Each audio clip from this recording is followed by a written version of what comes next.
Rejected by the city, Marina boards a bus to nowhere with nothing left but hope. A stranger's kindness and a farmhouse swing begin to rewrite her fate. But when a dream job calls her back, will she answer? Before we get into the story, comment below where in the world you are watching from today. Marina Esteves stared at the eviction notice taped to her apartment door. Her hands trembled as she pulled it down and read the words that confirmed what she already knew. She was being kicked out. 3 months in the city, and all she had to show for it was 2 overdue rent notices and a stack of rejection letters. "Miss Esteves, I need to speak with you," said Mr. Parker, her landlord, appearing in the hallway with his arms crossed. He was a short man with thinning hair who had initially seemed sympathetic to her situation. Not anymore. Marina tucked a strand of her dark hair behind her ear. "I know I'm late again, Mr. Parker. I just need a little more time." Mr. Parker shook his head. "I've given you extra time twice now, I'm sorry, but you have until the end of the week to vacate the apartment." As the landlord walked away, Marina entered her tiny studio apartment and slumped onto the bed that doubled as her couch. The room was barely large enough for her few possessions. A small desk where she worked on her designs, a dresser, and the 2 suitcases she'd arrived with, which she'd never fully unpacked. On the desk sat a framed photo of her mother. Marina picked it up, running her finger over the smiling face. "What am I supposed to do now, Mom?" she whispered. "You always said the city would welcome dreamers like us." 3 months ago, Marina had left her small hometown after her mother's death. With a letter of recommendation from her local design teacher and a promise of an internship at Harrington Design Studios, she'd believed her dream was finally coming. True, but the internship fell through the week she arrived. Budget cuts, they'd said. "So sorry for the inconvenience. We'll keep your resume on file." Marina had reached out to the 2 friends she knew in the city, college classmates who had promised her a support system. But Jen was too busy with her new job to return calls, and Mike had moved to Chicago without telling her. The rejections piled up, not enough experience. "Position already filled. We'll call you if something opens up." Marina checked her bank account on her phone. $57.13. Not even enough for a security deposit on another apartment, much less first month's rent. She looked at her mother's photo again. "I tried, Mom, I really did." The next morning, Marina walked to her 5th job interview that week. This one was for a receptionist position at a dental office. She wore her only good outfit, a navy blue blazer, white blouse and matching skirt, and carried her portfolio of designs just in case. The office manager, a woman with perfectly styled blonde hair and a tight smile, looked over her resume with raised eyebrows. "You're a designer. Why would you want to work as a receptionist?" Marina smiled.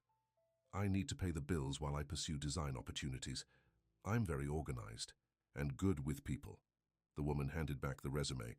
"We need someone with receptionist experience and who's planning to stay long-term. I don't think you'd be happy here." Another rejection. Marina walked out of the building, the spring sunshine mocking her dark mood. She checked her phone. 3 more automated rejection emails from design firms she'd applied to last week.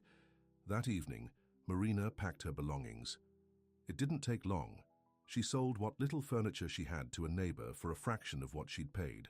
She donated most of her clothes to the thrift store down the block, keeping only what would fit in her 2 suitcases. At the bus station, she stared at the departure board. She couldn't go back to her hometown. There was nothing left for her there. Her childhood home had been sold to pay her mother's medical bills. No family, no friends close enough to ask for help. Marina had exactly $178.42 to her name now. Enough for a bus ticket somewhere, anywhere, but not enough to start over. "Where to, miss?" asked the ticket agent. Marina glanced at the board again. "What's the furthest I can go for under $150? The agent typed something into her computer. "Willowbrook, it's about 6 hours from here. Small town, nice area. 142.50 Sullen one way." Marina had never heard of Willowbrook, but it wasn't here and that was enough. "I'll take it," she said, pushing the money across the counter. The overnight bus was nearly empty. Marina curled up against the window, watching the city lights fade as they drove into the darkness. She hadn't cried yet, not through all the rejections and disappointments. But now, with no one watching, She let the tears fall. She must have fallen asleep, because when she opened her eyes, the sun was rising over rolling green hills and farmland. The bus pulled into a small station that was little more than a covered bench and a ticket window. "Willowbrook final stop," called the driver. Marina grabbed her suitcases and stepped off the bus. The station was deserted except for an older woman setting up a small stand nearby. The sign read, "Clara's Honey and Preserves." Marina sat on the bench, her suitcases at her feet. Her phone was dead and she realized she had no idea where to go or what to do next. The panic she'd been holding at bay started to rise. The woman at the honey stand glanced over at her. She was in her 60s, with silver hair pulled back in a bun and kind eyes that seemed to see right through Marina. "You look like someone who needs a place to catch her breath," the woman said, approaching with a jar of honey in her hands. Marina tried to smile but failed. "I guess I do." "I'm Clara," the woman said. "You're not from around here." "No, I'm Marina. I just needed a change of scenery." Clara nodded as if this explained everything. "Well, Marina, Willowbrook is a good place for that. Not much happens here, but sometimes that's exactly what a person needs." Marina glanced around at the empty station. "Is there a motel nearby? Somewhere inexpensive I could stay?" Clara studied her for a moment, her eyes taking in Marina's worn suitcases and the defeat in her posture. "The motel's on the other side of town and it's not cheap, but I might have a better idea." She handed Marina the jar of honey. "Go ask for Raphael Vale. Tell him Clara sent you." "Raphael Vale? Who is he?" "He owns Vale Farm about 2 miles down." "That road," Clara pointed to a dirt path leading away from the station. "He's got a big house with plenty of room, and he's been known to help people who need a fresh start." Marina hesitated. "I can't just show up at a stranger's house asking for a place to stay." Clara's eyes softened. "Raphael might seem like a stranger to you, but trust me, he'll understand what it's like to need a second chance. Take the honey as a gift, and don't worry about paying me. First jar's always free for newcomers." With no better options and only 35.92 left in her pocket, Marina thanked Clara and started walking down the dirt road. The morning sun grew warmer and dust clung to her city shoes. After what felt like forever, she saw a large white farmhouse in the distance, surrounded by orchards and fields. A wooden sign near the entrance read, "Vale Farm, Eston 1932. The property was beautiful, well maintained with colorful flower beds lining the long driveway. As Marina approached the house, she felt increasingly out of place in her wrinkled clothes, carrying her city suitcases. She climbed the porch steps and took a deep breath before knocking on the door. No answer. She knocked again, louder this time. The door swung open and Marina found herself face to face with a tall man in his early 30s. His dark hair was slightly too long and he had the beginnings of a beard. He wore a simple flannel shirt and jeans, and his blue eyes regarded her with surprise. "Can I help you?" he asked, his voice deep and cautious. Marina suddenly felt foolish. What was she doing, showing up at a stranger's door based on the recommendation of a woman she'd just met? "I'm sorry to bother you," she began, clutching the honey jar like a lifeline. "Are you Raphael Vale?" He nodded, crossing his arms as he leaned against the doorframe. "I am. My name is Marina Esteves. Clara sent me." She thought. Marina's voice faltered. "This was a mistake. I'm sorry for bothering you." She turned to leave, but his voice stopped her. "Clara sent you? Why?" Marina looked back at him, embarrassment coloring her cheeks. "She thought you might have a place I could stay, just temporarily. I just arrived in town and I don't really have anywhere to go, but it's okay, I'll figure something out." Raphael's expression softened slightly. His eyes took in her suitcases, her dusty shoes, and the defeated slump of her shoulders. "You came from the city?" he asked. Marina nodded. "I tried to make it work there, but..." She shrugged, not wanting to get into the whole sad story. Raphael was quiet for a moment, studying her. Then he stepped back from the doorway. "I've had doors closed on me too," he said simply. "You can rest here if you need." Marina blinked in surprise. "Really? You don't even know me?" "Clara's a good judge of character. If she sent you, that's good enough for me." He gestured toward the door. "Come in. You look like you could use..." some water, and a place to sit down. Marina followed him into a spacious, airy kitchen with large windows overlooking the orchards. The house was beautiful but had a certain emptiness to it, as if it was waiting for something. "Thank you," she said, setting the honey jar on the counter. "Clara wanted me to give you this." Raphael smiled slightly. "Clara and her honey. She thinks it cures everything from broken hearts to bad luck." He filled a glass with water and handed it to her. "So," he said, leaning against the counter, "how long do you need a place to stay?" "Just a few days, until I figure out what to do next," Marina replied. "I can work, help around the farm or whatever you need. I don't expect charity." Raphael nodded. "I could use some help organizing the office. The paperwork's gotten away from me lately." "I can do that," Marina said. Quickly. "I'm very organized." "There's a guest room upstairs. First door on the right. Bathrooms across the hall. Get settled in, rest a bit. We'll talk more at dinner." As Marina followed his directions to the guest room, she couldn't believe her luck. The room was simple, but comfortable, with a double bed, dresser, and a window overlooking the orchard. She set down her suitcases and sat on the edge of the bed, trying to process the sudden turn her life had taken. Just yesterday, she'd been facing eviction in the city, her dreams crumbling around her. And now she was in a beautiful farmhouse in a town she'd never heard of, staying with a man she'd just met. It wasn't what she had planned. It wasn't even close. But for the first time in months, Marina felt like she could breathe again. Downstairs, Raphael stood in the kitchen, wondering what had possessed him to invite a complete stranger into his home. Clara's doing, no doubt. The older woman had been trying to draw him out of his self-imposed isolation for the past 2 years. Ever since Catherine had left him at the altar, Raphael had kept to himself, focusing on the farm and avoiding the pitying looks from the townspeople. The beautiful wedding that never happened had become local legend, the jilted groom who retreated from the world. He glanced at the honey jar Marina had brought. The label was faded and peeling. He'd have to design a new one soon. One more thing on his endless to-do list. Raphael looked out the window toward the orchard. Spring was in full bloom, the apple trees covered in delicate white flowers. New beginnings everywhere, except in his own life.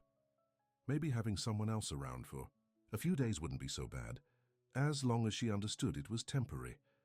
Raphael Vale wasn't ready to open the doors of his heart to anyone. Not yet, maybe not ever again. But he could at least offer Marina Esteves a safe place to catch her breath. After all, he knew better than most what it felt like to have your dreams suddenly shattered. Just a few days, he murmured to himself. What could possibly change in just a few days? Marina unpacked her few remaining clothes and placed her mother's photo on the bedside table. She'd give herself a week, she decided. A week to rest and regroup. Then she'd find a job in town, maybe save enough to try again in a different city. This was just a temporary detour, not the end of her journey. She couldn't give up on her dreams that easily. Her mother wouldn't have wanted that. As the afternoon sun filtered through the curtains, Marina lay back on the bed and closed her eyes. For the first time in months, she felt something like hope flickering in her chest. She just needed to catch her breath, and then she'd figure out where to go from here. Marina woke to the smell of coffee and the sound of birds singing outside her window. For a moment, she forgot where she was. Then it all came rushing back: the city, the eviction, the bus ride to Willowbrook, and Raphael Vale's unexpected hospitality. She dressed quickly in jeans and a simple blouse, ran a brush through her dark hair, and headed downstairs. The large farmhouse kitchen was empty, but a pot of coffee sat on the stove and a note leaned against a mug on the counter. "Help yourself to breakfast. I'm in the orchard. Office is down the hall. Last door on the right." Marina poured herself coffee and found bread, eggs, and fruit in the refrigerator. After making a quick breakfast, she followed Raphael's directions to the office. When she opened the door, she gasped. The room was a disaster. Papers were stacked on every surface. Folders lay open with contents spilling out, and dust covered everything. It looked like no one had organized this space in years. "Well," Marina said to herself, "at least I'll be earning my keep." She set to work, first clearing a space on the large desk in the center of the room. As she sorted through the papers, she realized they were invoices, order forms and records for Vale Farm. Raphael appeared to supply produce, honey, and specialty foods to restaurants and markets throughout the region. The business was clearly successful, but the paperwork was a mess. Marina created piles, invoices to be paid, payments received, orders to be filled, and records to be filed. She found a computer under a stack of mail and turned it on, discovering outdated spreadsheets that hadn't been updated in months. By lunchtime, Marina had made progress, but there was still so much to do. She was stretching her back when a knock on the doorframe made her turn around. Raphael stood there, a smudge of dirt on his cheek and surprise in his blue eyes, as he surveyed the partially organized office. "You've been busy," he said. Marina smiled. "It's a start. Your filing system needs work and these spreadsheets should be updated daily, not monthly." Raphael ran a hand through his dark hair. "Catherine used to handle all this. Since she left, I've let it slide. The farm keeps me too busy to deal with paperwork." The way he hesitated when mentioning Catherine made Marina curious, but she didn't pry. "I made some coffee earlier, but it's probably cold now," she said. "I came to see if you wanted lunch. Mrs. Winters brings food over twice a week. She's been cooking for the Vale family for 30 years. Marina followed Raphael back to the kitchen, where an older woman was setting covered dishes on the table. "Ah, there you are," the woman said, turning to Marina with curious eyes. "I'm Edith Winters. Raphael mentioned we had a guest." "Marina Esteves," she replied, shaking the woman's hand. "Thank you for cooking. It smells wonderful." Edith's eyes darted between Marina and Raphael. "It's nice to see someone new around here. Raphael keeps to himself too much these days." Raphael cleared his throat. "Marina's just staying for a few days while she figures out her next steps. She's helping me organize the office." "Good luck with that," Edith chuckled. "That room's been a disaster since—" She stopped, glancing at Raphael. "Well, for a while now." After Edith left, Raphael and Marina ate lunch together. The silence between them was awkward at first, but Marina broke it by asking about the farm. "How long has your family owned this place?" "My grandfather started it in 1932, Raphael replied, visibly relaxing at the neutral topic. "It was just a small apple orchard back then. My father expanded into other crops, and I've added the specialty food products, jams, honey, organic produce for high-end restaurants." "The labels on your products could use updating," Marina said without thinking, then worried she'd overstepped. "But—" Raphael nodded. "You're right. I've been meaning to redesign them for months, but—" He shrugged. "No time." "I could help with that," Marina offered. "I'm a designer, or trying to be anyway." Raphael looked at her with renewed interest. "A designer? What kind?" "Graphic design, mostly. It's what I was trying to do in the city before everything fell apart." After lunch, Raphael showed Marina around the property. Vale Farm was larger than she'd realized. Over 100 acres of orchards, fields, and pastures. There was a large barn converted into a production facility for the jams and honey, a greenhouse for starting seedlings, and several outbuildings for equipment. "It's beautiful," Marina said as they walked through the apple orchard. The trees were covered in white blossoms, some petals drifting down like snow when the breeze blew. "It's a lot of work," Raphael replied, but pride was evident in his voice. "Worth it, though." As they walked back toward the house, Marina noticed a wooden structure in a corner of the garden, the beginnings of what looked like a bench or swing. "What's that?" she asked. Raphael glanced at the half-finished project and frowned. "Nothing. Just something I started and never finished." That evening, after a simple dinner, Marina returned to the office to continue organizing. She was sorting through a stack of mail when she found a wedding invitation. It was addressed to Raphael Vale and guest for a ceremony in 3 weeks' time. The names of the bride and groom caught her attention: Thomas Wilson and Catherine Bennett. Marina carefully set the invitation aside. This must be the Catherine that Raphael and Mrs. Winters had mentioned, the woman who used to handle the office work. The pieces started to fit together in Marina's mind. The next morning, Marina was back in the office early. She'd made significant progress by the time Raphael appeared in the doorway around noon. "I don't know how to thank you for this," he said, looking around at the transformed space. "I've been avoiding this room for 2 years." Since Catherine left? Marina asked gently. Raphael's face closed off immediately. Mrs. Winters talks too much. Actually, I found this. Marina held up the wedding invitation. I wasn't snooping, I promise. It was with a stack of mail. Raphael took the invitation, his jaw tight. Catherine Bennett, my former fiancée. We were supposed to get married 2 years ago. What happened, if you don't mind me asking? Raphael was quiet for so long that Marina thought he wouldn't answer. Then he sighed.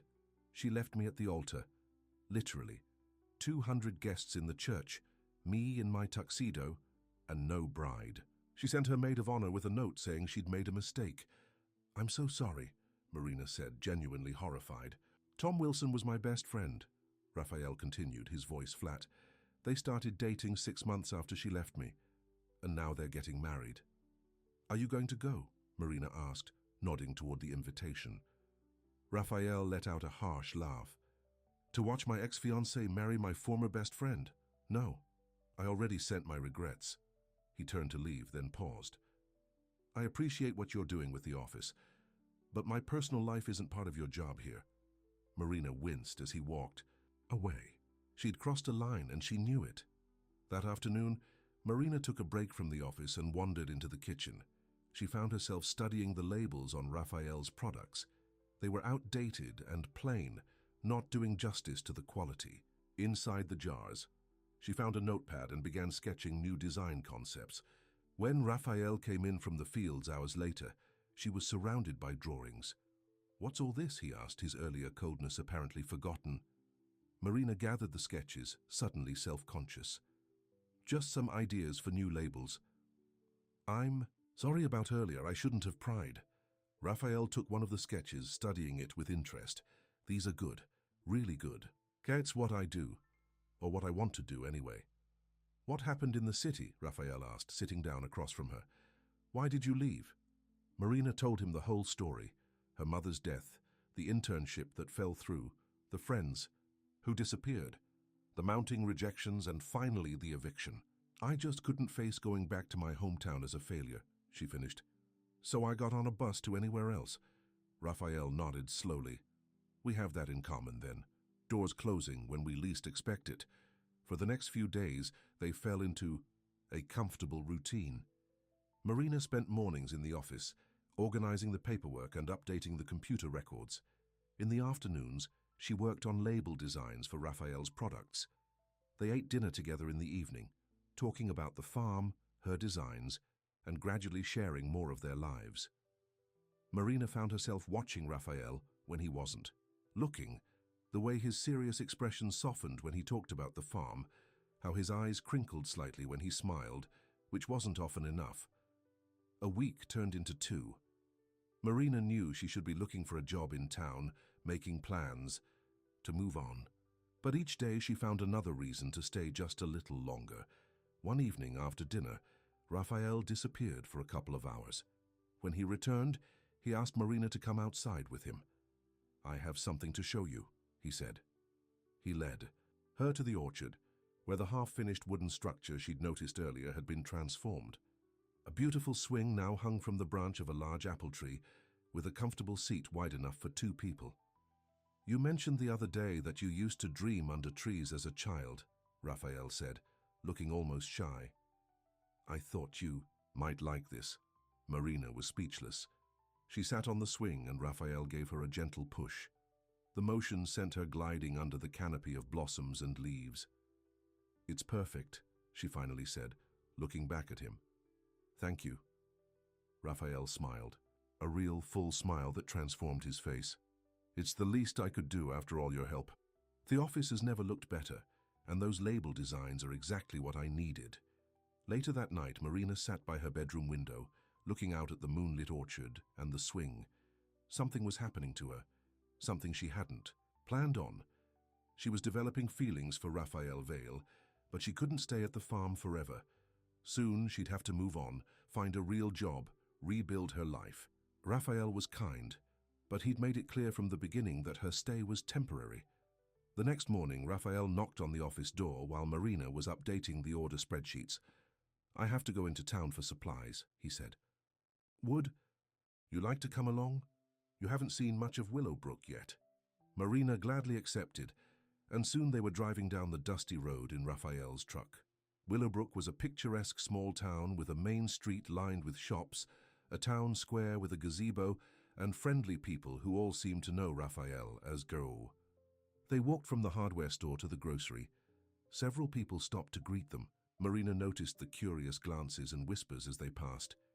"Is it always like this?" she asked Raphael. "Small towns," he sighed. "Everyone knows everyone's business, and they haven't seen me with a woman since Catherine." They were loading groceries into the truck when a voice called out, "Raphael, what a surprise to see you in town." A tall, elegant woman with perfectly styled blonde hair approached them.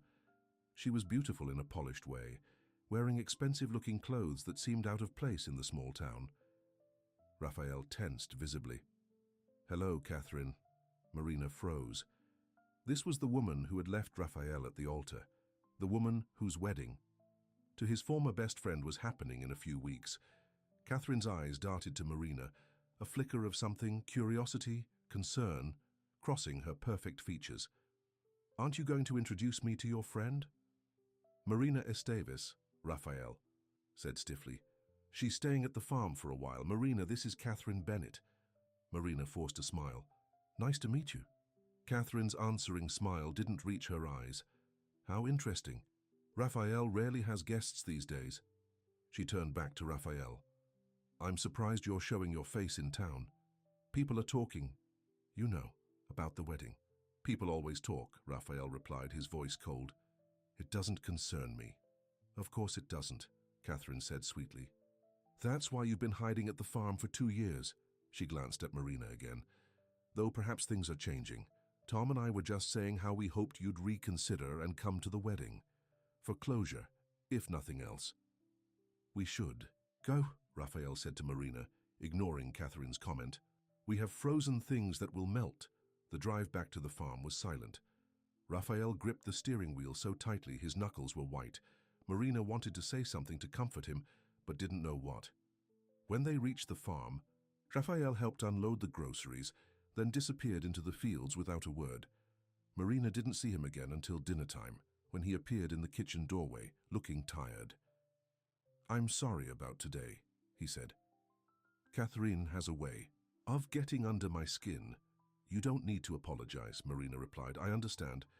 They ate in silence for a while, then Raphael spoke again. "She's wrong, you know. I'm not hiding." "Aren't you?" Marina asked gently. Raphael looked up, surprise in his eyes. "What do you mean?" "This beautiful farm, all this space, but you're alone.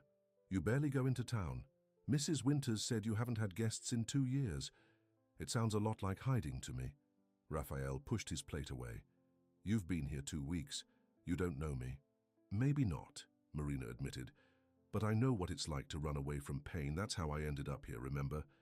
Later that night, a spring thunderstorm rolled in. The rain pounded against the windows, and lightning flashed across the sky. Marina couldn't sleep.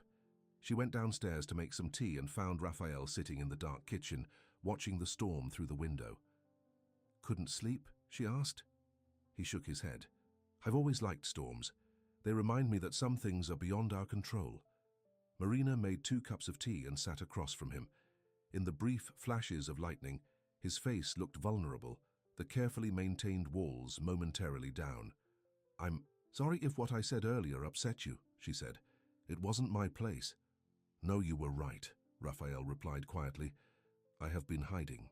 After Catherine left, the pitying looks, the whispers, it was easier to stay here, focus on the farm, not deal with people.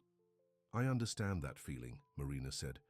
"When one door closes, it's hard to have the courage to knock on another." Particularly loud thunderclap shook the house, making Marina jump. Raphael smiled slightly. "The city might have closed its doors to you," he said, his voice low. "But I won't. Not my house." He paused, looking directly into her eyes. "Not my heart." Marina's breath caught in her throat. Was he saying what she thought he was saying? Before she could respond, Raphael stood up.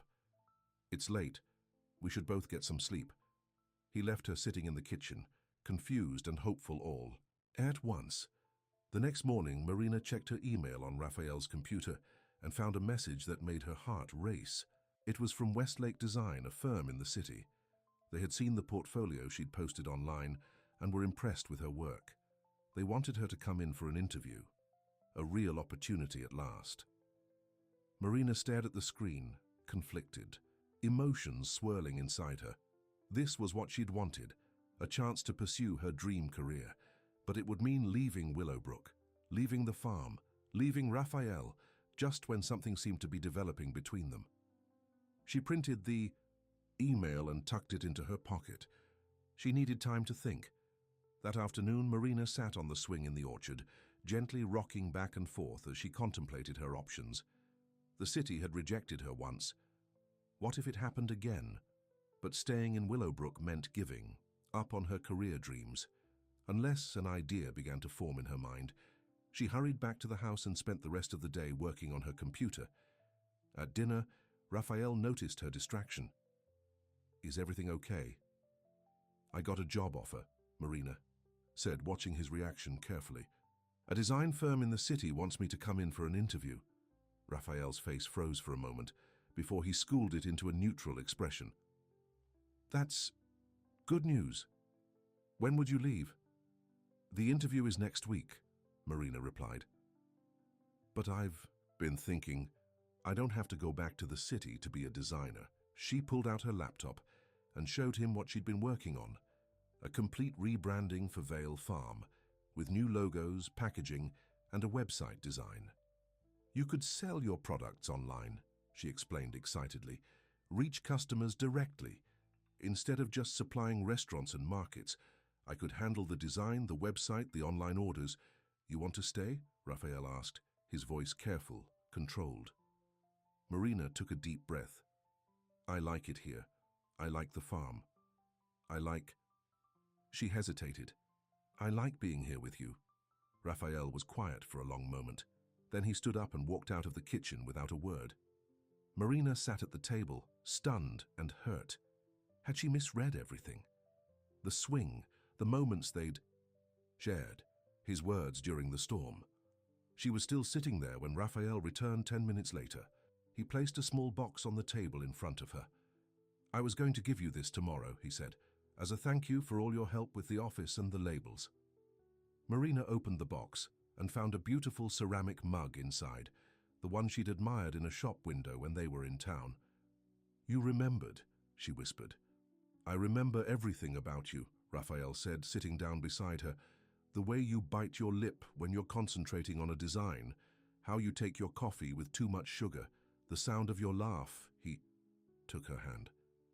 "When you showed me that email, I thought my heart would stop. The idea of you leaving." He shook his head. "But I can't ask you to give up your dreams for me, for this place." "What if this is part of my dream now?" Marina asked. "What if I could have both my design career and this?" Raphael's blue eyes searched her face. "Are you sure? The city has a lot more to offer than Willowbrook." "The city has more of everything," Marina agreed, "except what matters most." Raphael leaned forward, his hand gently touching her cheek. "And what's that?" "Someone who believes in me," Marina said softly.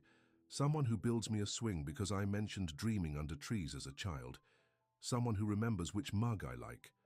Their first kiss was gentle, tentative, a question and an answer all at once.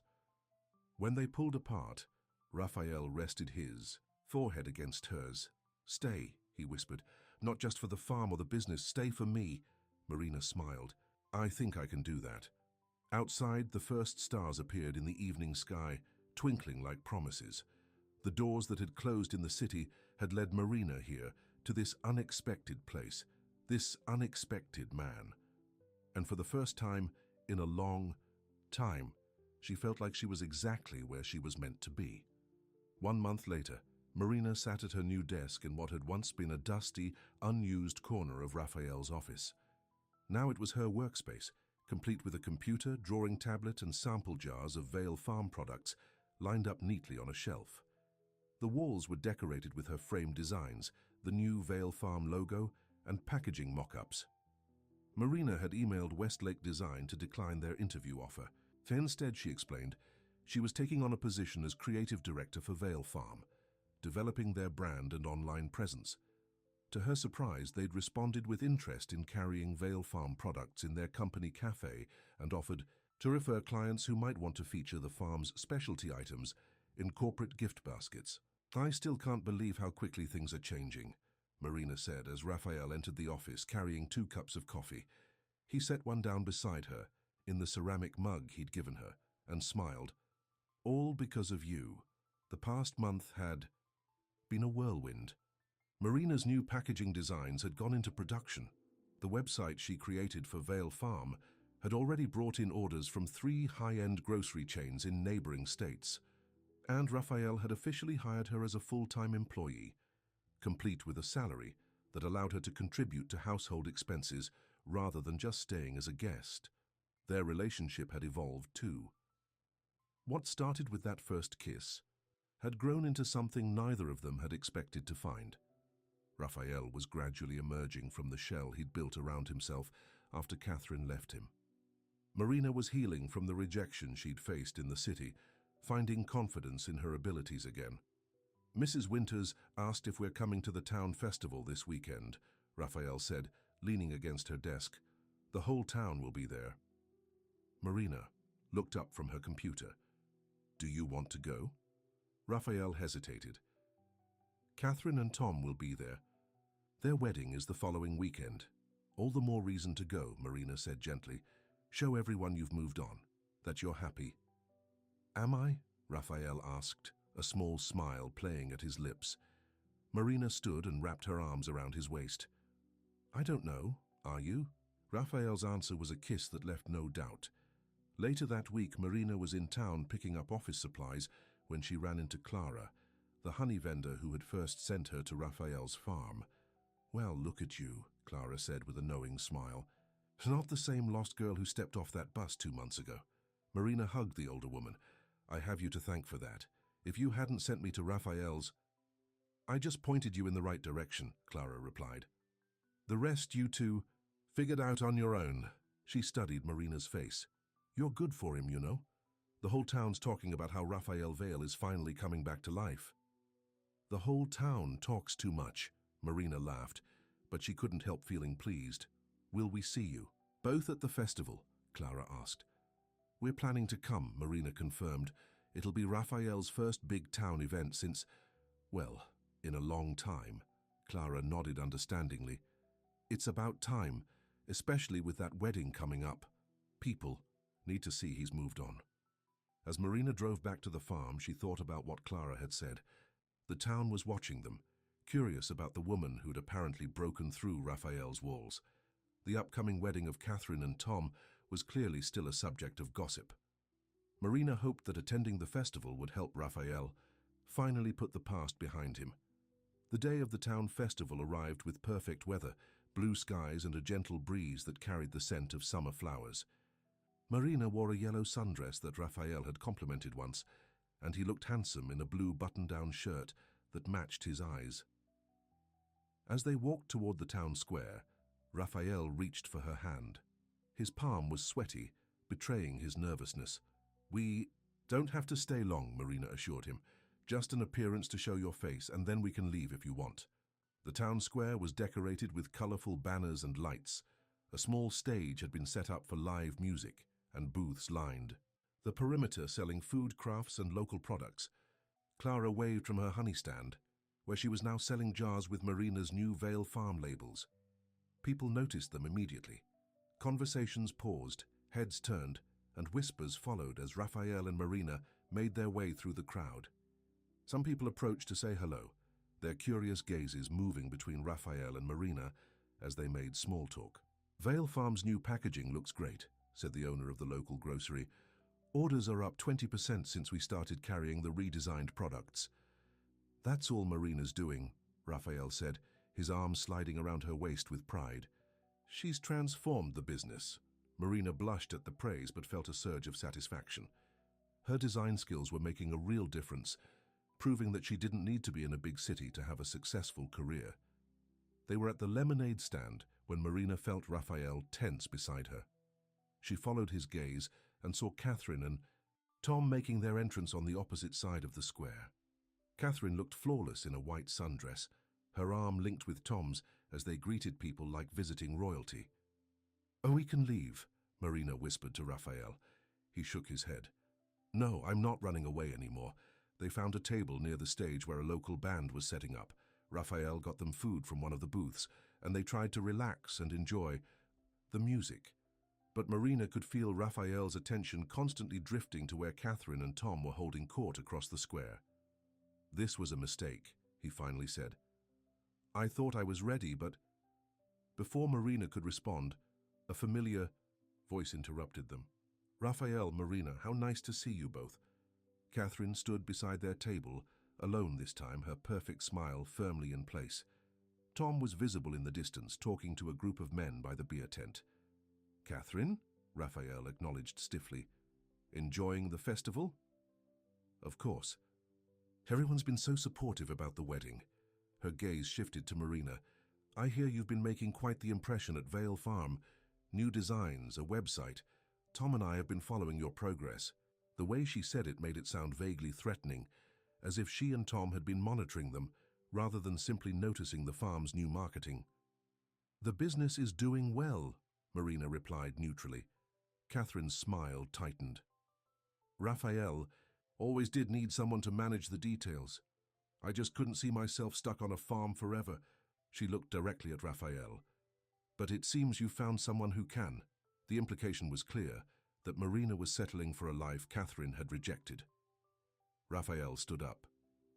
"Marina isn't stuck anywhere.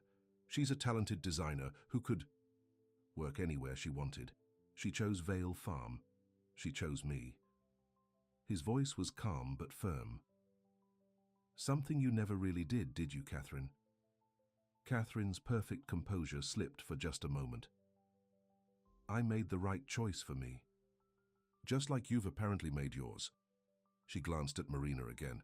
"I hope it works out better for you than it would have for me."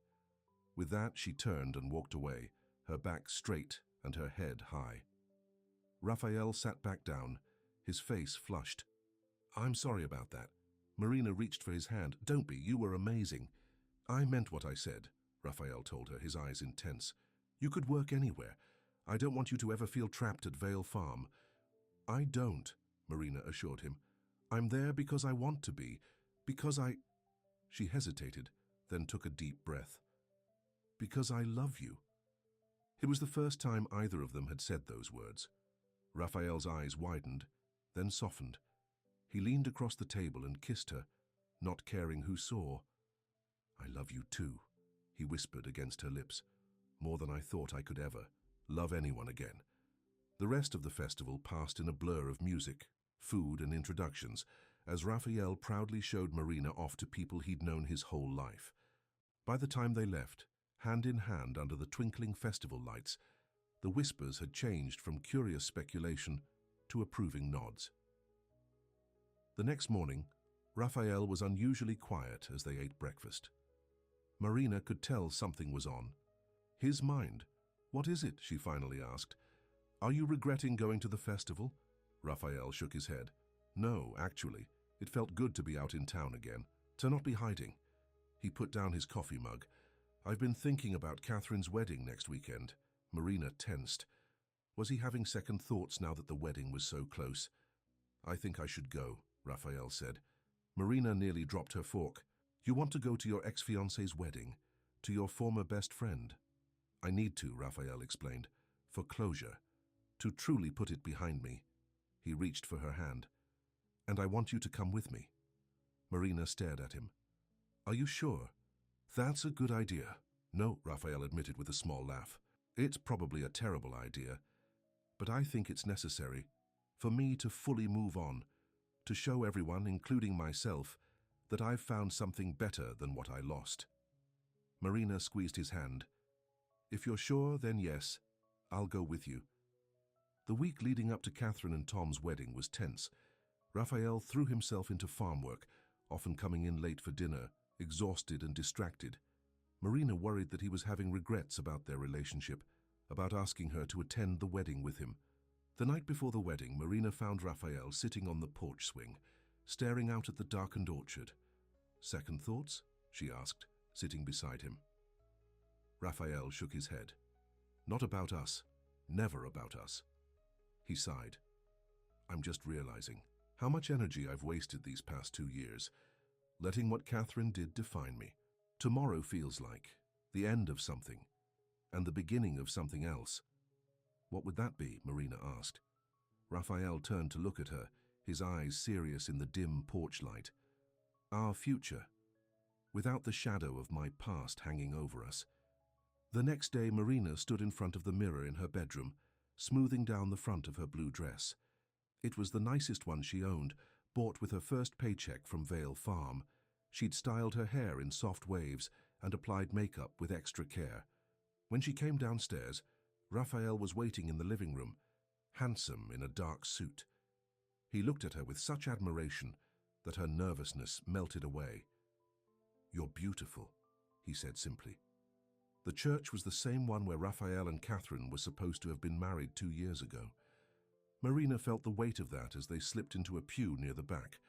People turned to stare, whispering behind their hands at the sight of the jilted groom attending his ex-fiancée's wedding to his former best friend. Raphael sat stiffly beside her, his face a careful mask. Marina took his hand, and he gripped it like a lifeline.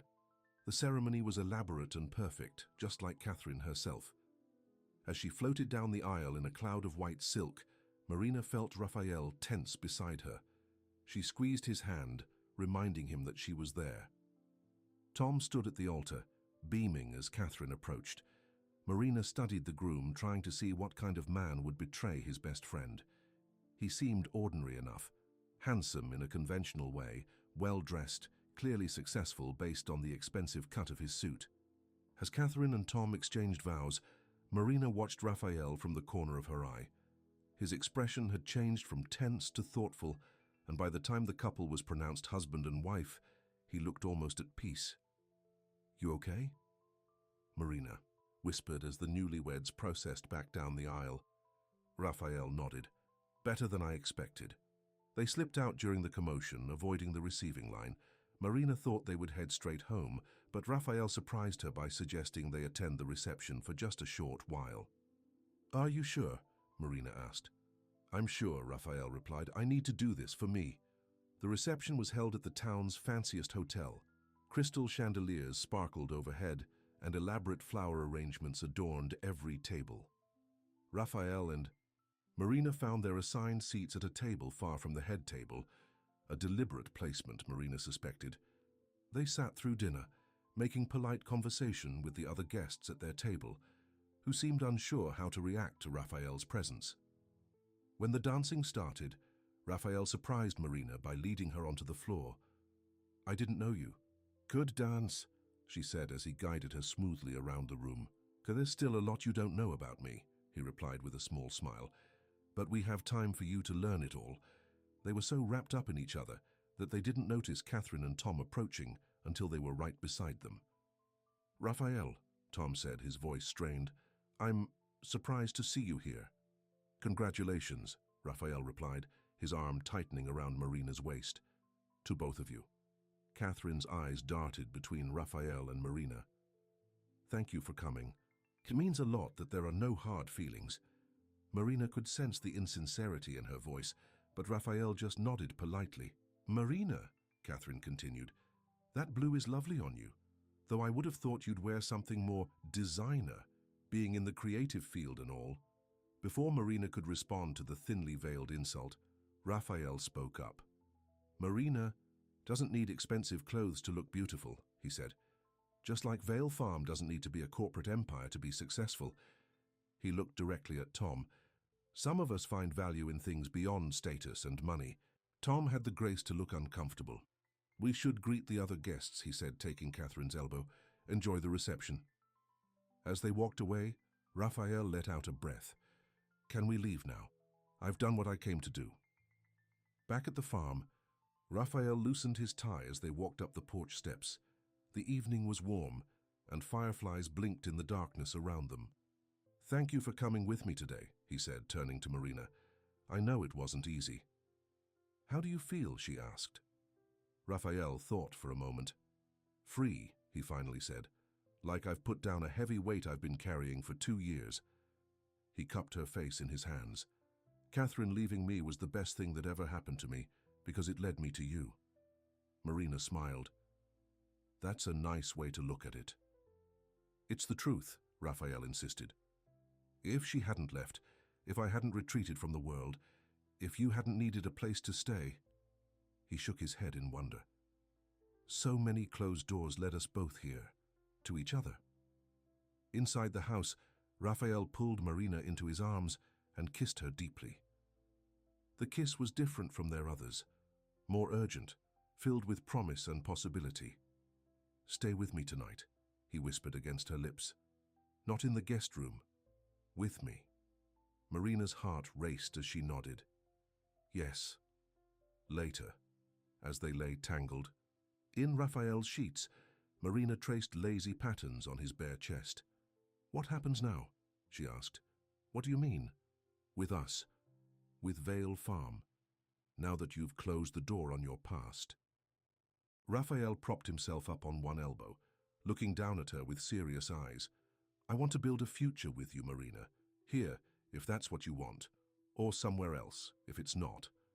I love it here, Marina assured him. I love the work we're doing with the farm. She smiled up at him. I love you. Good, Raphael said, kissing her softly.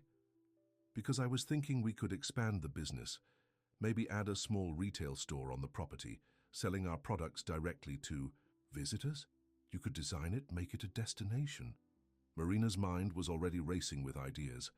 We could offer tours of the orchard, tastings of the products, maybe even workshops. Raphael laughed. See, this is why I love you. You dream even bigger than I do. The next morning, they were having coffee on the porch when a delivery truck pulled up. The driver approached with a large package. Delivery for Marina Esteves, he announced. Marina signed for the package, puzzled. She hadn't ordered anything.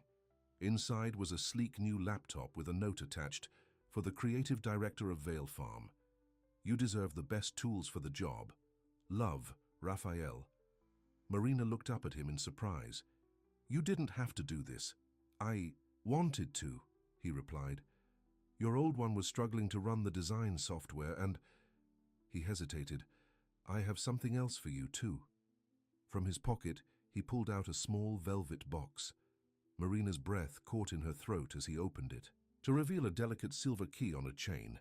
It's a key to the farmhouse, Raphael explained. I know you already live here, but I wanted to make it official. This is your home now if you want it to be.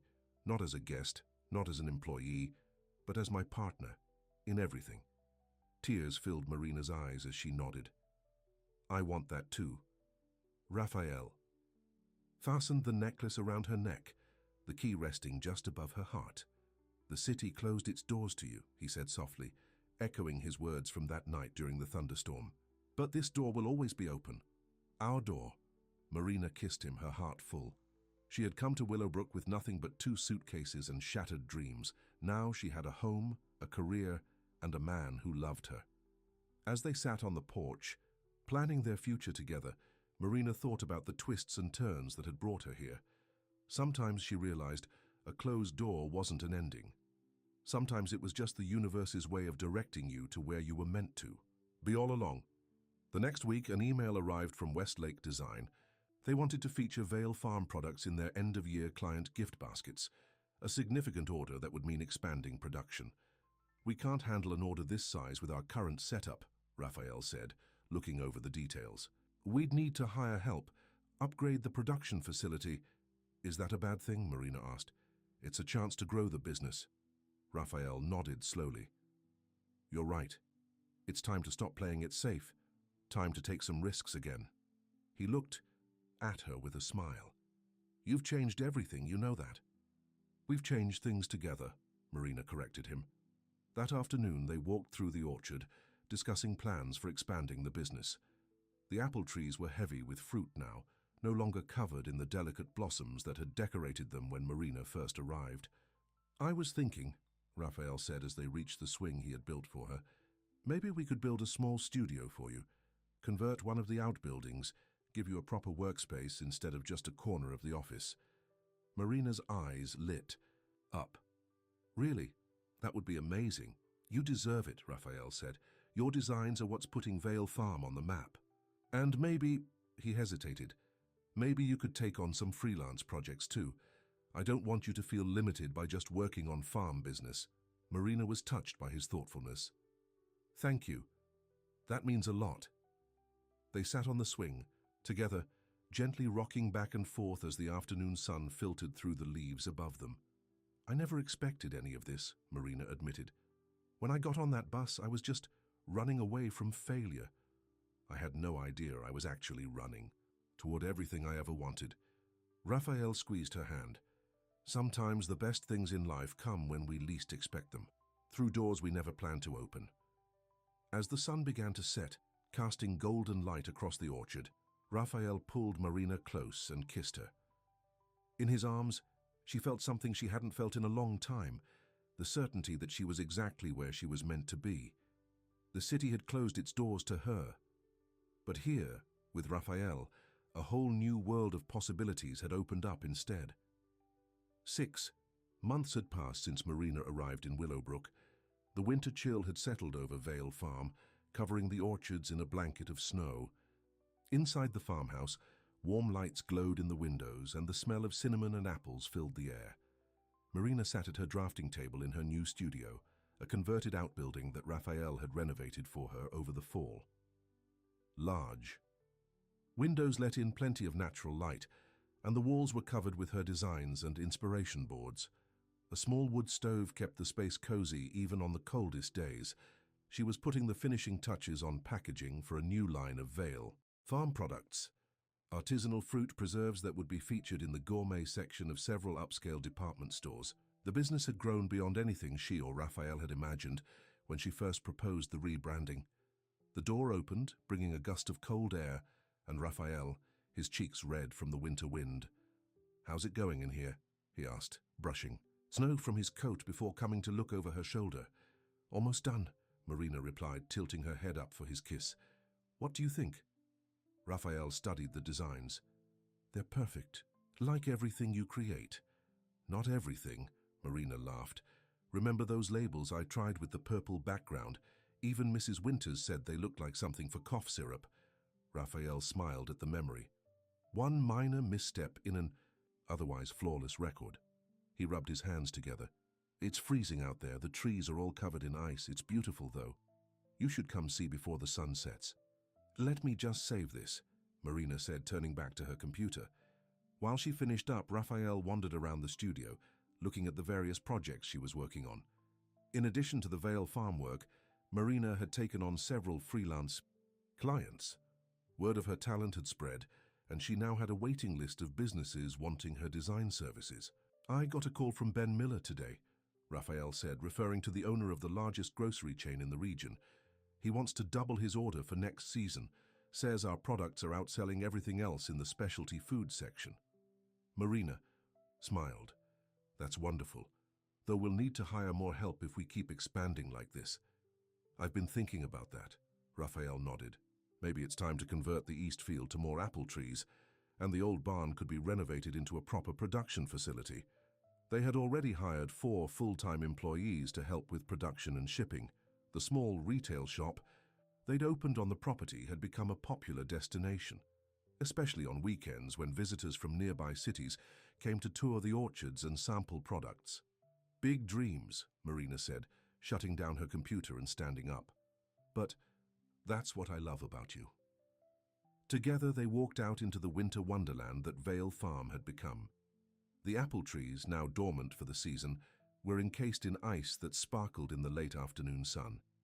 Their breath formed white clouds in the cold air as Raphael led Marina through the orchard to the swing he had built for her, now dusted with snow.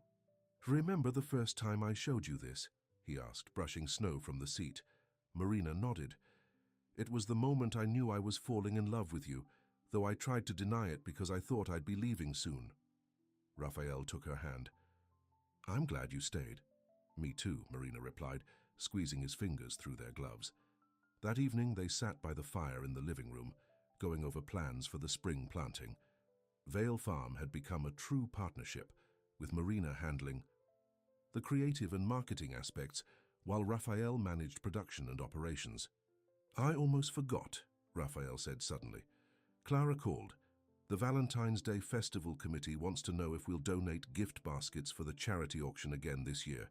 Marina nodded. "Of course. I can design something special.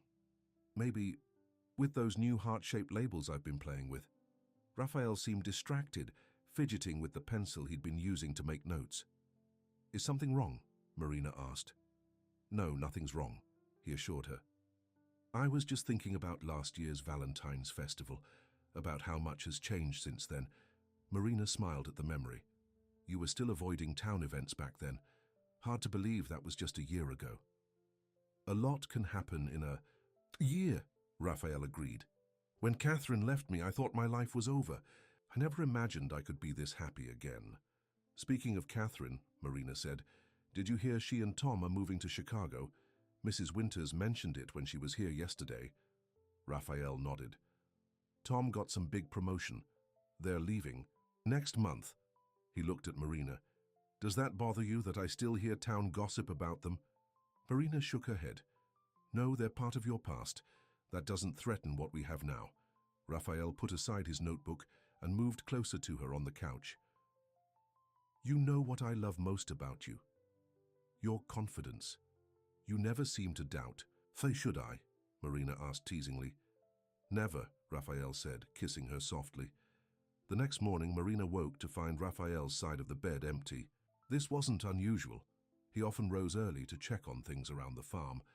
But when she went downstairs, he wasn't in the kitchen either. A note on the counter read, "Had to go into town. Back soon. Love you." Marina made coffee and took it to her studio to work on the Valentine's Festival gift baskets. She was deep in concentration when her phone buzzed with a text from Raphael. "Can you meet me in town? The coffee shop on Main Street. It's important." Puzzled, Marina replied that she'd be there in half an hour.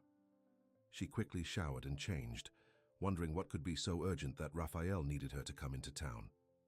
As she drove the familiar route into Willowbrook, Marina reflected on how much her life had changed.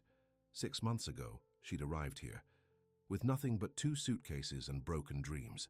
Now she had a thriving career, a beautiful home, and a man who loved her completely. The coffee shop was busy when Marina arrived.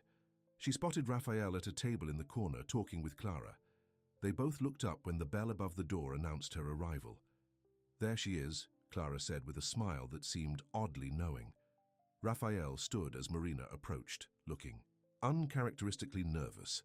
"What's going on?" Marina asked, glancing between them. "I'll leave you two alone," Clara said, patting Raphael's shoulder as she rose. "Remember what I told you." She winked at Marina as she passed.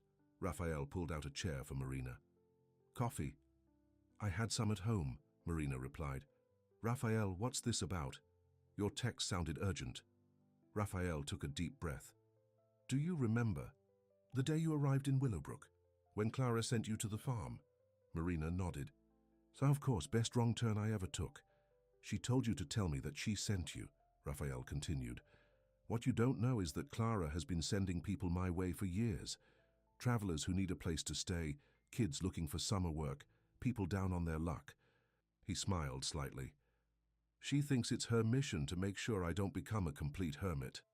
"Well, I'm grateful for her meddling," Marina said, still confused about why they were having this conversation in the coffee shop. "This morning, I went to see Clara," Raphael explained, "to thank her for sending you to me, for knowing somehow that you were exactly what I needed." He reached across the table to take her hand and to ask her advice about something important. Marina's heart began to beat faster. "What's that?" "Marina," Raphael said, his voice soft but steady. "When you came to Vale Farm, I was lost. Hiding from the world, from myself. You brought color and life back to me. You showed me that closed doors don't mean the end. They're just a redirection to where we're supposed to be." To Marina's surprise, Raphael stood up and then knelt beside her chair. The coffee shop went silent as other customers realized what was happening. "I love you," Raphael continued, pulling a small velvet box from his pocket. "I love your creativity, your courage, your faith in us. I love the way you see possibilities where others see obstacles. He opened the box to reveal a delicate diamond ring. And I want to spend the rest of my life with you. Marina's eyes filled with tears as Rafael took her hand. Marina Esteves, will you marry me? The coffee shop seemed to hold its collective breath as Marina looked down at Rafael, at the hope and love shining in his blue eyes. Yes, she whispered, then louder. Yes. The customers erupted in applause as Rafael slipped the ring onto her finger and stood to pull her into his arms. He kissed her deeply, uncaring of their audience. I can't believe you did this in front of the whole town, Marina said when they finally broke apart, aware of the smiling faces surrounding them. That's the point, Rafael replied. I'm not hiding anymore. I want everyone to know how much I love you. Clara appeared beside them, beaming. I knew from the moment I saw you at that bus station, she told Marina. You had the look of someone who belonged at Vale Farm, with him. She hugged them both. Now, you two go on home and celebrate. I'll make sure the whole town knows by sundown. As they walked to their vehicles, Marina looked down at the ring sparkling on her finger. It's beautiful. It was my grandmother's, Rafael explained. My grandfather gave it to her the day they started Vale Farm together. It seemed fitting.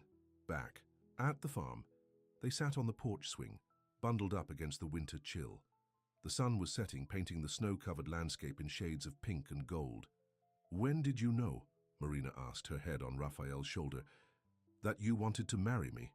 Rafael thought for a moment. There wasn't one specific moment. It was 1,000 little things. The way you hum when you're concentrating on a design. How you rearranged my kitchen cabinets, because it just makes more sense this way. The sight of you sitting on this swing, looking out at the orchard like you belonged here. He kissed the top of her head. When did you know you'd say yes? Marina smiled. The day you built me this swing. Because you remembered something small I'd mentioned about dreaming under trees as a child. No one had ever listened to me that way before. She looked up at him. So when are we getting married? Whenever you want, Rafael replied. Spring, when the orchard is in bloom? Summer, under the apple trees? Fall, with the harvest colors? Spring, Marina decided. When everything is new, and full of promise. That night, as they lay in bed, Marina couldn't stop looking at her ring the way it caught the moonlight coming through the window. What are you thinking? Rafael asked, noticing her contemplative expression. About doors, Marina replied. The ones that closed in the city, the one you opened when I showed up on your porch. How sometimes the wrong door has to close so you can find the right one. Rafael pulled her closer. I'm glad you found my door. Our door, Marina corrected him, snuggling into his embrace. The next few months were a whirlwind of activity. Plans for the spring wedding competed with the expanding business for their attention. Marina designed invitations while finalizing packaging for the new product line. Rafael oversaw renovations on the old barn while selecting a spot in the orchard for the ceremony. One afternoon in late February, Marina was in town picking up supplies when she ran into Catherine. It was the first time they'd seen each other, since Catherine and Tom had moved to Chicago. Marina, Catherine said, looking as polished as ever. I heard congratulations are in order. Thank you, Marina replied, unconsciously touching her engagement ring. We're getting married in April when the orchard is in bloom. Catherine's smile was tight. How fitting. Back to the scene of my greatest mistake, according to half the town. Marina wasn't sure how to respond to that, but Catherine continued. We're just back for the weekend, clearing out the last of our things from the house. Chicago is different. Tom's job keeps him working late most nights. She glanced at Marina's ring. You know, I had a ring like that once. Raphael's grandmother's. I gave it back, of course. Catherine, Marina said gently. I understand you have a history with Raphael, but that's in the past. For all of us. Catherine studied her for a moment, then nodded. You're right. And for what it's worth, I think you're good for him. Vale Farm needs someone who appreciates it, who sees its value. She hesitated. I never did. I just saw it as a pretty prison. Before Marina could respond, Catherine was walking away, her designer heels clicking on the sidewalk. That evening, Marina told Raphael about the encounter as they worked together in the kitchen, preparing dinner. She seemed almost sad, Marina concluded. Like maybe Chicago isn't everything she hoped it would be. Raphael shrugged. Catherine always wanted the big city, the glamorous life.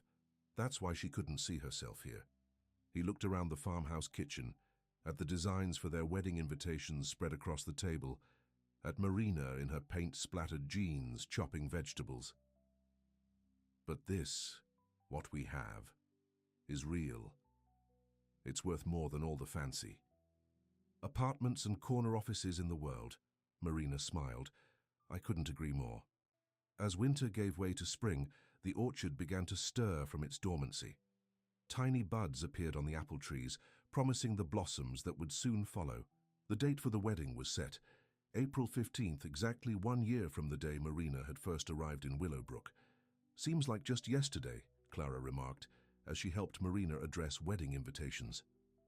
You walking up that dirt road, looking lost and determined all at once. Best wrong turn I ever took, Marina repeated her favorite phrase. Not wrong, Clara corrected her. Just unexpected.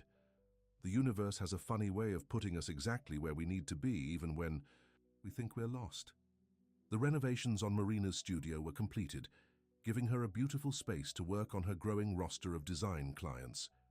The old barn was transformed into a state-of-the-art production facility, allowing Vale Farm to increase output and hire more local workers.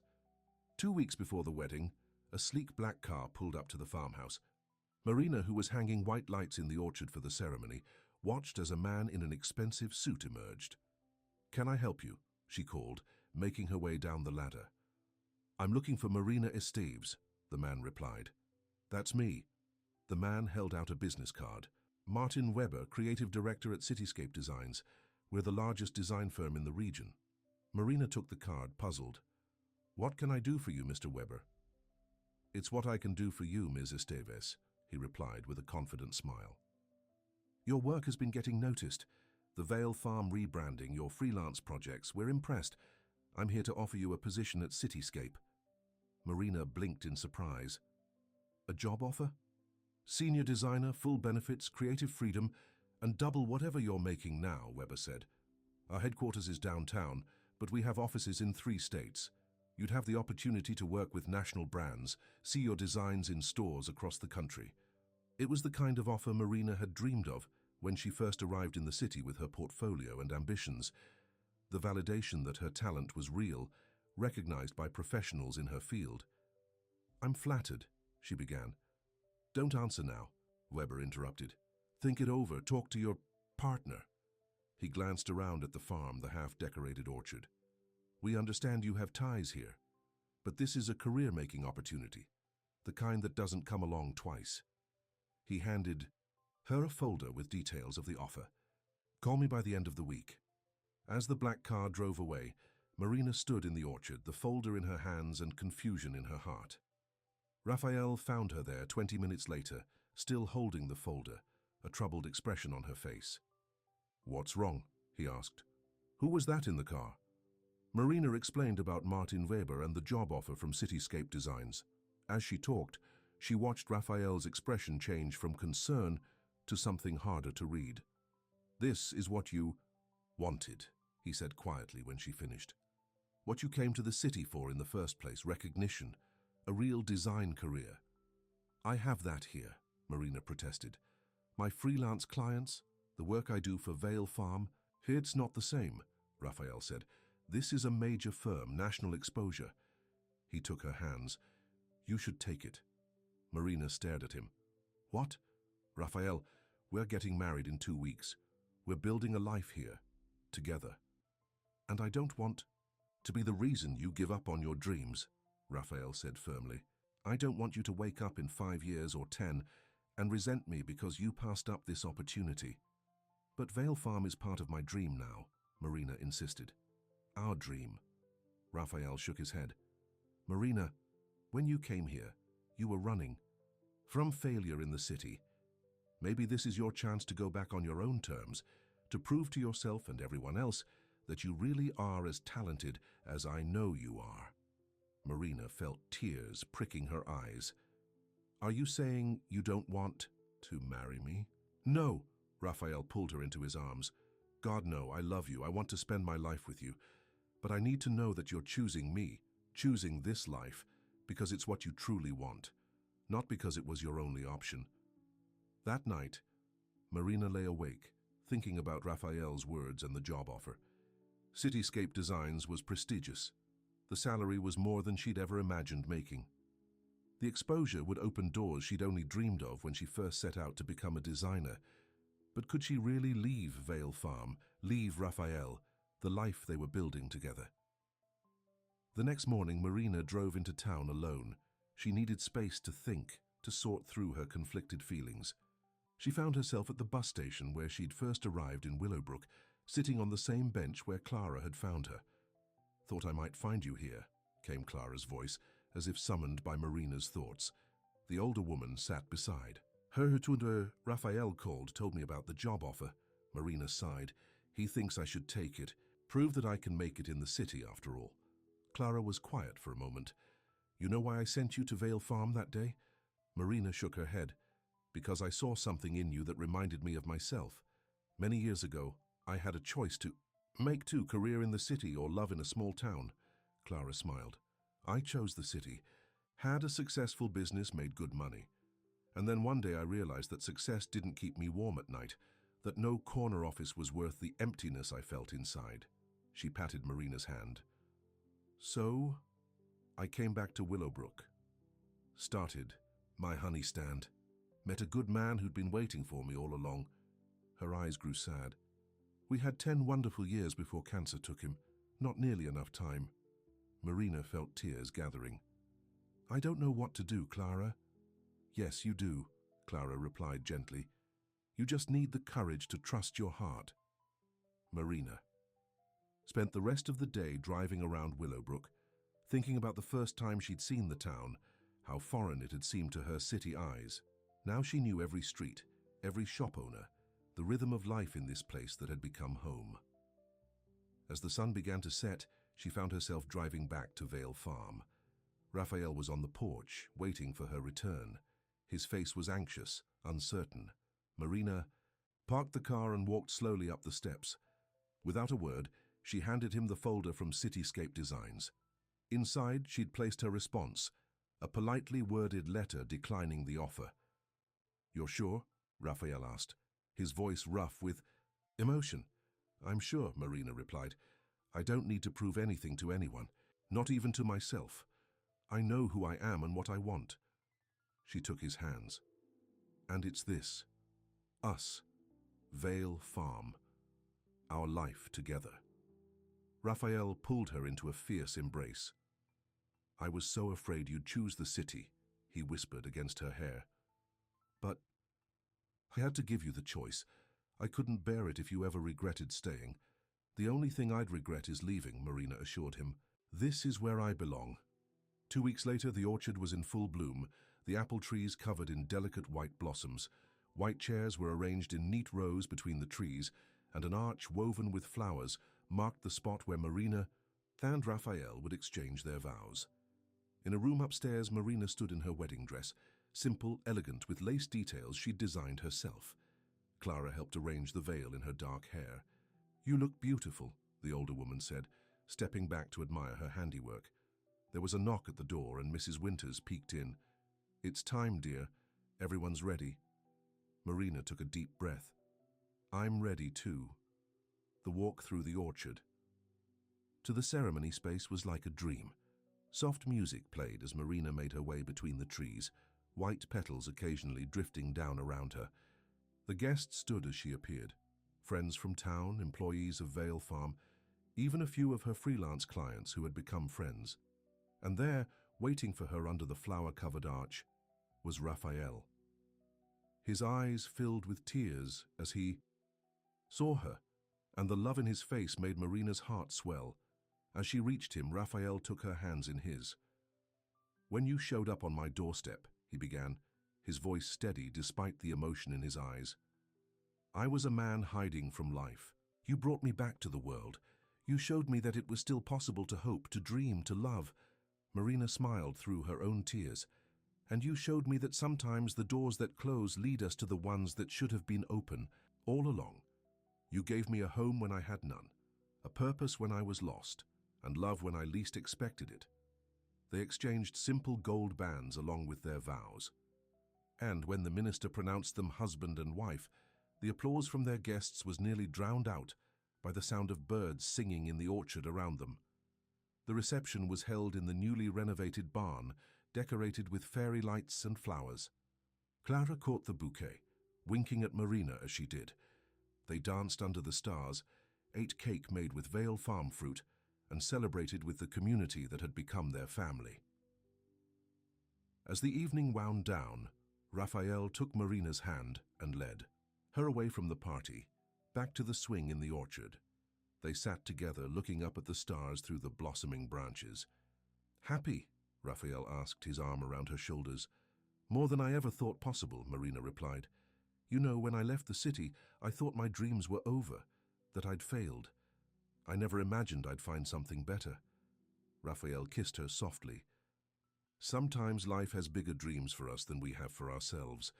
As they walked back to the farmhouse that night, now husband and wife, Marina thought about the journey that had brought them together, the city that had rejected her, the bus that had brought her to Willowbrook, Clara, who had directed her to Vale Farm, and Raphael, who had opened his door to a stranger with 2 suitcases and nowhere to go.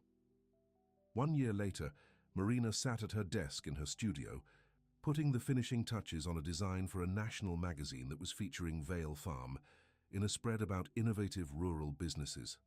The farm had continued to flourish, with their products now shipping to stores across the country. The retail shop on the property had expanded, and they were considering opening a small cafe next to it. Raphael knocked on the door, entering with a smile and their 6-month-old daughter in his arms. Little Clara, named after the woman who had brought her parents together, gurgled happily at the sight of her mother. "Time for a break," Raphael announced. "It's too beautiful a day to be inside." Marina saved her work and followed them out to the orchard, now heavy with ripening fruit. They sat on the swing, their daughter between them, the future stretching out before them like the rows of apple trees, strong, fruitful, deeply rooted. "Any regrets?" Raphael asked, an echo of a question he'd asked many times over the past year. Marina looked at her husband, their daughter, the farm that had become the canvas for their shared dreams. "Not one," she replied, her heart full. "Every closed door led me right where I needed to be." Raphael leaned over to kiss her, their daughter giggling between them. "Home," he said simply. Marina nodded, knowing the word meant so much more than just the farmhouse or the land. Home was Raphael. Home was their daughter. Home was the life they'd built together and the love that had opened the doors of their hearts to each other. As the sun began to set over Vale Farm, painting the orchard in golden light, Marina thought of the frightened, defeated woman who had stepped off that bus 1 year ago. She wished she could tell that woman that everything would be all right. That sometimes the end of one dream is just the beginning of a better one. That sometimes you have to get lost to find where you truly belong, and that sometimes the doors that close behind you are just leading you home.